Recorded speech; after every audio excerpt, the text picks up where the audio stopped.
We'll remember the topic. I must enter. I must enter. All of us will enter into his kingdom in Jesus' name. Because I said last week, it's of no value at the end of the day if you and I have gone this far and then we miss the mark.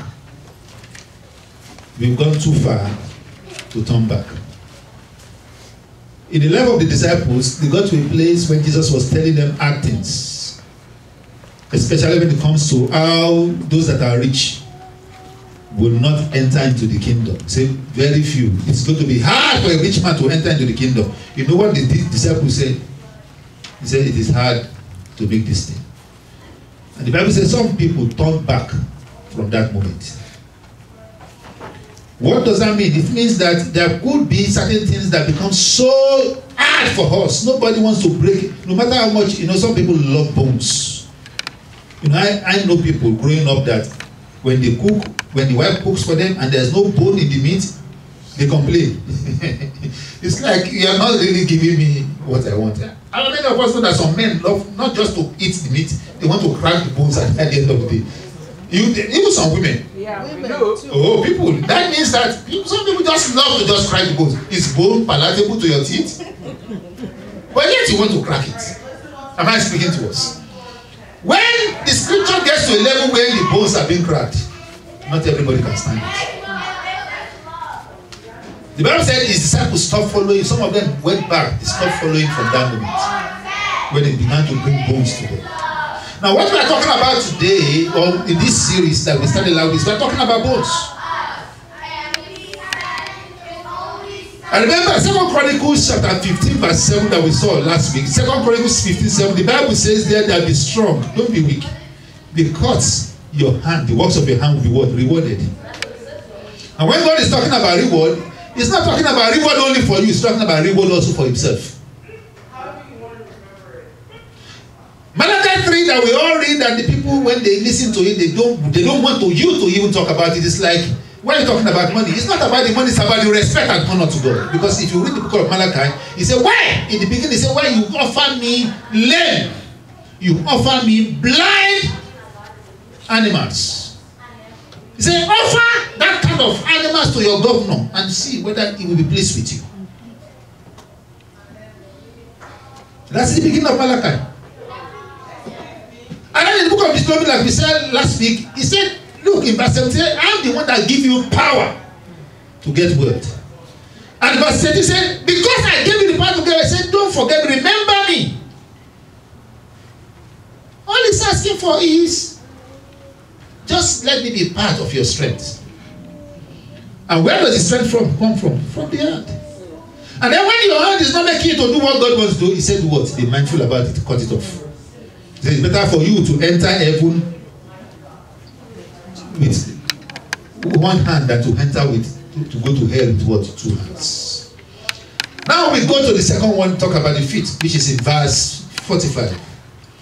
Verse 45 of Mark 9. We looked at 43 last week, now 45. And if your foot causes you to sin, cut it off. It is better for you to enter life lame rather than having 2 feet, to be cast into hell, to the fire that shall never be quenched. Now, talking about the feet. To us, what we understand the feet does is what? It works. It works. Is that not true? What do you use your feet for? Majorly. Now, don't forget about sports. Because if I begin to ask us now, what does the feet do?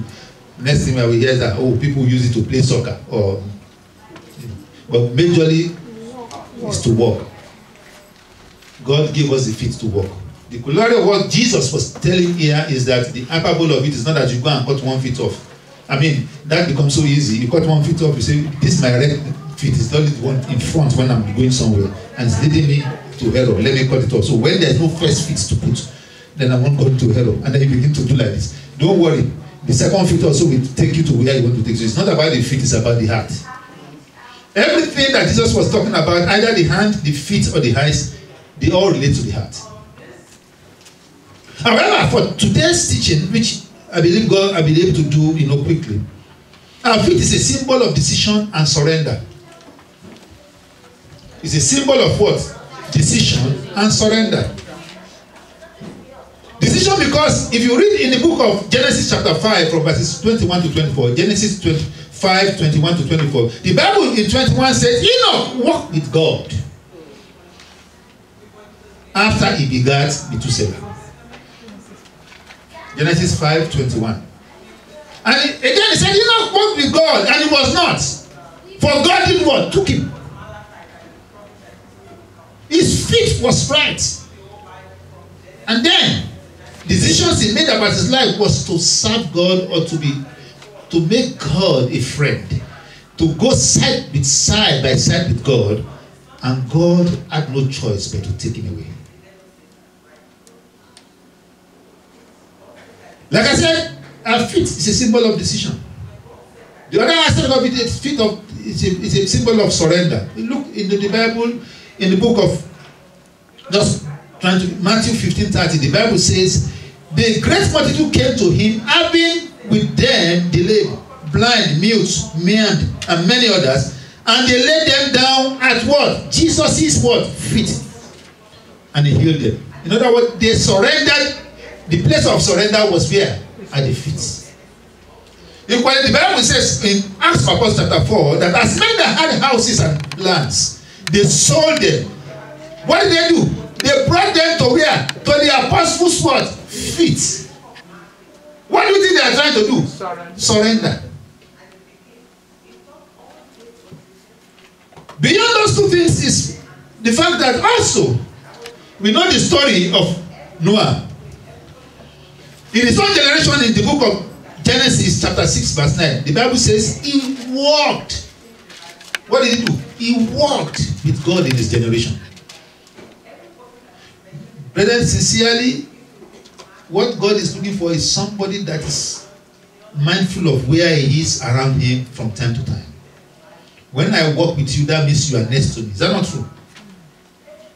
I can't be walking with you and then you are far away from me.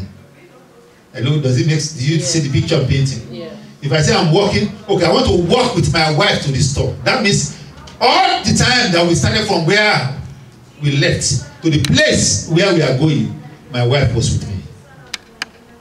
And that's why the Bible in the book of Leviticus, somewhere there, God said, I will walk against you.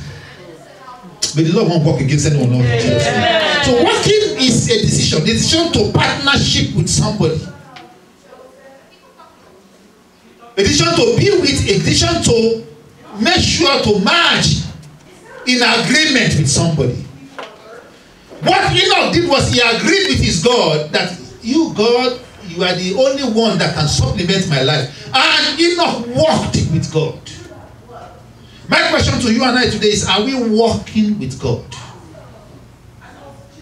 Are we partnershiping with God? Are we agreeing with the word of God? Are we doing everything to make sure that we are one with God? The only description God could give concerning Noah and his generation was that he was the only one that walked with him. God came down and looked at everybody, but nobody was walking with him, and it was only Noah he found. And because Noah was able to walk with him, God gave him a chance for a future. Our future will be restored back even from today in Jesus' name. Amen. As we take a decision to do what? To walk with him. Now, walking might be into two places as recorded in the Bible. Even when you go to the book of 1 John chapter 1, you see. The Bible says when we walk in darkness, that means there's an error. But when we walk in light, we know we are right. In other words, there are two places to walk. It's either you are walking in darkness or you are walking what? In light. The question is, have you determined or found out that each walk we are walking and that you can't find it, then you find that you are in darkness. Each time you are walking and you find out that Jesus is not next to you, then you are in darkness. Anywhere you walk to and you cannot proclaim that Jesus is Lord, then you are in darkness. Anywhere your feet will take you that God cannot be glorified, then you are in darkness. Any turns you make and then you can find out that it's not your supporter, then you are in darkness. When we walk with our Lord, we walk in the light. That is the reason why Psalm 119 verse 105 says that thy word is a lamp unto where my feet. In other words, when the word of God is the one directing what we are doing, and we walk in the light of the word of God, then it will provide the path to follow. And then our life will be meaningful. May our life be meaningful in Jesus' name. Amen. You know, walking, I read Bible a little bit and I've started seeing different forms. You can walk with God, you can walk before God. And I was asking God, how do one walk before you? In other words, He has sent you ahead and shown you the pattern of where to go. Like He gave to Moses, He showed him the pattern. And as such, He said, go. That is why He said, when you go, my presence will do what? Go with you. In other words, I sent him ahead to walk before Him so that He can support His steps. May we walk before God and may He support our steps in Jesus' name. Amen.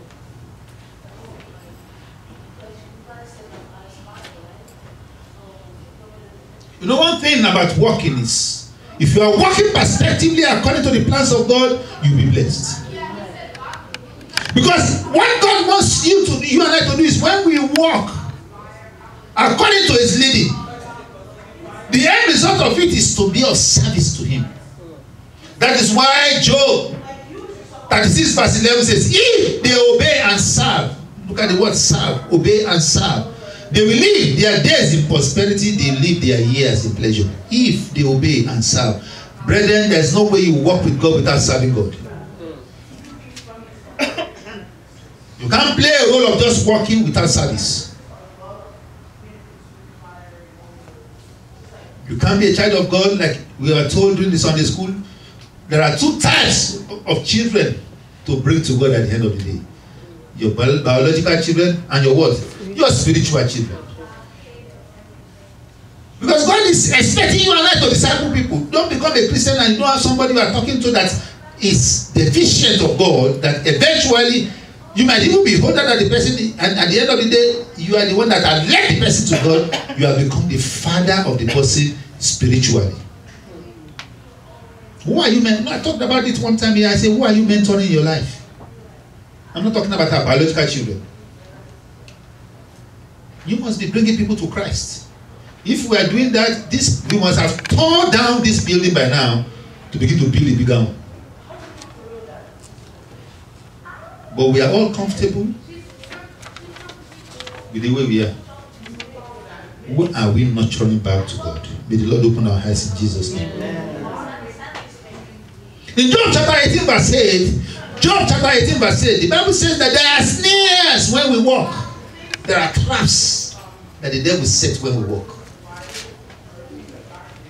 When you want to catch an animal in the bush, when you set a trap, what do you want the trap to catch? The feet. If the trap catches the feet, what happens to the animal? The animal is going to remain there until you come the following day. It's as long as this trap can match and step on where I have marked out, what's going to happen to the animal? It's going to be trapped. When I read the book of Job,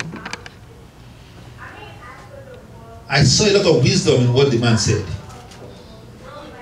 I saw a lot of wisdom in what of the three friends he had also said. But this in particular moved me. He said there's a trap for the feet. And that is what the devil is doing all over the whole place. And this is what God wants you and I to do in Psalm 100 verse 101. It says, I have restrained my feet from every evil way. Psalm 100 verse 105 says, I have done what? Restrained. That's what Mark 9:45 is trying to tell us. He said that when your feet is going to make you to sin, cut it off. Restrain that feet from making you to sin. Restrain it. So how much of restraining are you doing to the decisions that you are making in your life? It's not everything that looks good that is good. Not all that glitters, they say that's what? It's gold. Not everything that appears to you, that comes your way, might be meaningful to your destiny.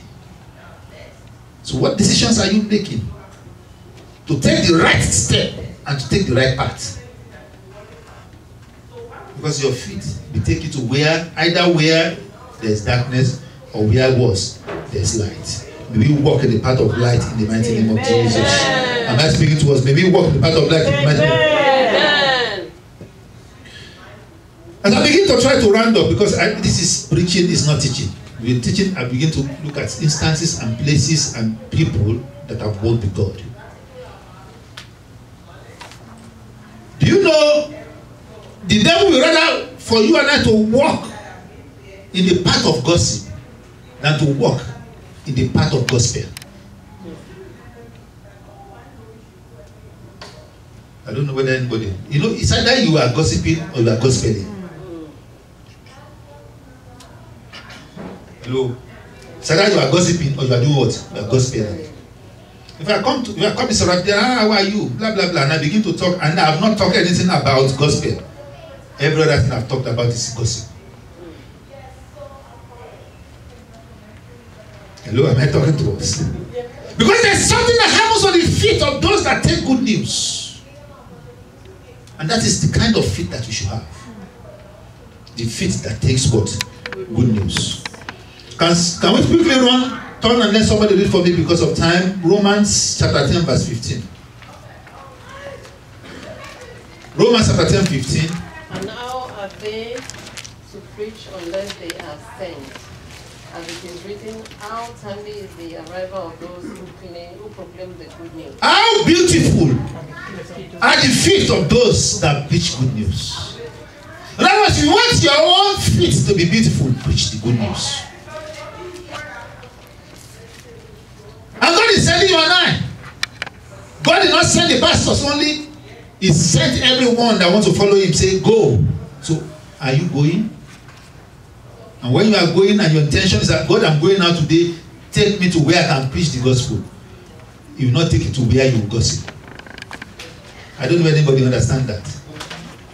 You know what is destroying the body of Christ mostly today is what? Gossip. Brother, listen to me. What is destroying the body of Christ mostly today? Did I say it well? It's what? Gossip. And we have tried it once in this church. If I tell the first person something, I say tell the second person. By the time it goes to the third person, it's either watered down or added to. And people will tell you what you want to hear if you want to listen to it. So if you are not gospeling, please don't gossip. I say again, if you are not what? Gospeling, don't what? Gossip. Because the plan and the pranks and the device of the devil is to break the church. And don't be part of the church that is broken. How beautiful is the feet of those that preach the gospel. How ugly is the feet of those that gossip. The Bible says these 6 things does the Lord hate. The 7 is an abomination unto him. 6 things God hates. He says 7 is an abomination. What is the 7th?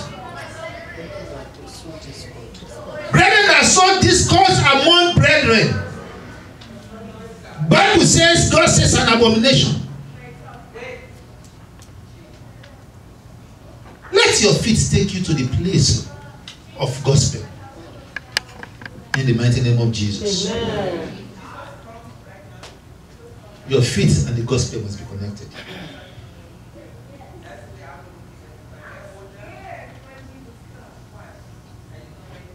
Can somebody also read Ephesians 6:15 quickly? As I begin to round up. I told you it's going to be very short, but I want you also to take a minute out of what our feet is doing to us.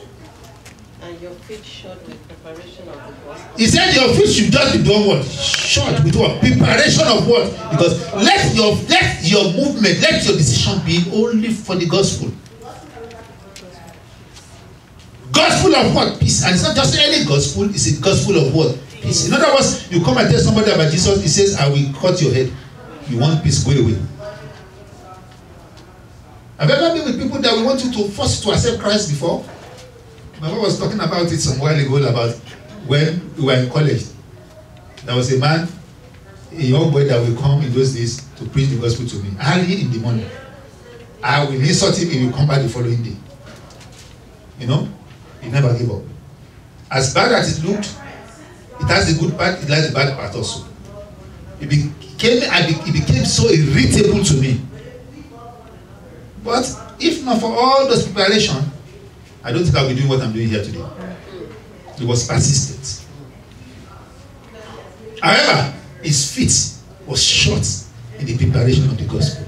So he had no other thing to do with his feet but to go to where the gospel was. Is your feet taken to only to where the gospel was? You are the one that can answer that question. Galatians 6:5-16.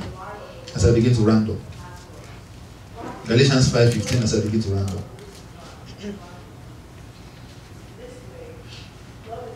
But if ye bite and devour one another, take heed that ye be not consumed one of another. Is that 5:16? 5:15. Oh, 16. This I said then. Walk what? In the spirit. Walk in the spirit. And you shall not do what? Fulfill lust of the flesh. Walk what? In the spirit. And you shall not do what? Fulfill the lust of the flesh. Walk what? In the spirit. And you shall not do what? Fulfill the lust of this flesh is pulling you and I. Turn away from the flesh. Turn towards spiritual matters. Pray. Fast. Read the Bible. Don't gossip. Don't go around talking. That's the easiest way. You know, for your feet to take you to wrong places. You know what Paul was saying? I want to search about how we need to walk. He said we should walk worthy of God. In 1 Thessalonians 2:12 and Colossians 1:10. He said, let us walk worthy of God. In other words, when you are going anywhere, or when you are doing anything, or when you are taking any decision, can God be glorified in your decisions? Walk worthy of what?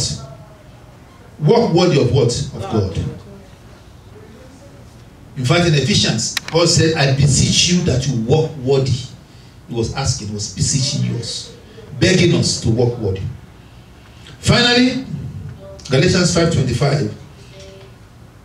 Before you can walk in the spirit, you must live well in the spirit. And that's why I'm resting my case even for the next teaching. If you must what? Walk first in the spirit. You must what? First of all do what? Live in the spirit. You cannot walk in the spirit by living in the flesh. Does that make sense? You cannot what? Walk in the spirit by living what? In the flesh. He said this to me. You look at me like this. This is what he means. And he doesn't like me. All those ones are fleshy things. They're not spiritual matters. If you want to walk in the spirit, you must first of all what? Live in the spirit. Those that walk with God, they are living first in the spirit. And that's why Paul said we should walk worthy of God. And I've said it many times here, and I'm saying to you again, listen to me, brethren. There's no gain in this world. Absolutely nothing.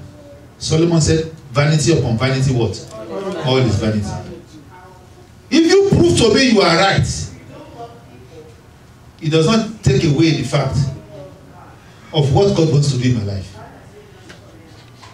So our proving and justifying our lives before men is not as important as how God sees us. I might tell you I'm wonderful. That's not what is important. It's what God knows about me that's important. Now that's the problem I'm having. The question I'm asking, have you first walked with God before you want men to understand who you are? The Bible says Enoch walked with who? With God, not with men. Some of us are trying to walk with men, we are not walking with God. That's what the problem is. We are trying to walk with men, we are not walking with God. If every man will accept you, and God does not recognize you, you are useless.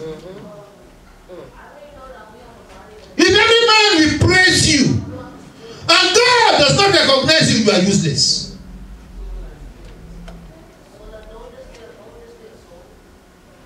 It's not important what men don't like your face, or men are against you. What's important is, are you accepted of the Lord? Because you walk with the Lord. Because those that can walk in the Spirit must first live in the Spirit. How good is your spiritual life before you want to say that in the physical you are walking well? What God is telling you and I is to amend our walk with Him first, so that we can enter into life. Father God, I thank you. Thank you, Jesus. I've said a little I can. By your grace, I ask this morning that this same word travels into the heart of your people. Amen. Mingle with faith. Amen. Energizes them. Amen. That they begin to do that which will glorify you. Amen. Father, I want to thank you this morning as men are in this house that want to begin a new walk with you. Give them the grace to take that decision right now. Amen. Father, we just want to thank you. Thank you, Jesus. As every head is still bowed and every eye is closed, if you know that you have not been walking with Him, you want to start a walk with Him, can you come out and let us pray? And I want to take you through a series of teaching until you begin to walk perfectly. He said, I've not been walking with Him. I don't even know whether He's with me. I've been walking my own walk. I want to start a walk with Him. Can you come out quickly?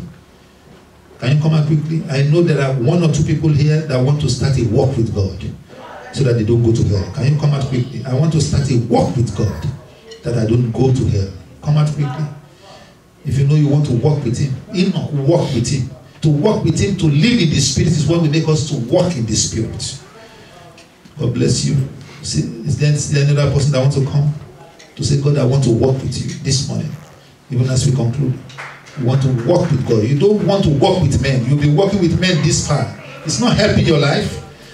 You don't need any endorsement of no man. Man might say you are not good. If God says you are good, that's what matters. You want to walk with God. You want your spiritual walk with God to be meaningful, not the walk with men. Is there still anybody trying to come out before I pray? Is there anybody trying to come out before I pray? And Father, we thank you. Father God, these ones have come to you. Accept them the way they are. Amen. Open their eyes to see that the walk, oh Lord, with God takes a walk in the Spirit. Amen. And Father, they might be able to walk perspectively with you so that they will enter into life. Amen. Father, everything that has held their feet away from life right now, we break in the name of Jesus. Amen. Every decision they have made wrongly that has taken them to where they should not be, Father God Almighty, we dislocate in the name of Jesus. As they walk with you, Amen. may they walk in the light. Amen. And they may walk in the light of your word. Amen. In the mighty name of Jesus. Amen. Accept them, O Lord. Amen. In Jesus' mighty name we pray. Amen. Amen and amen.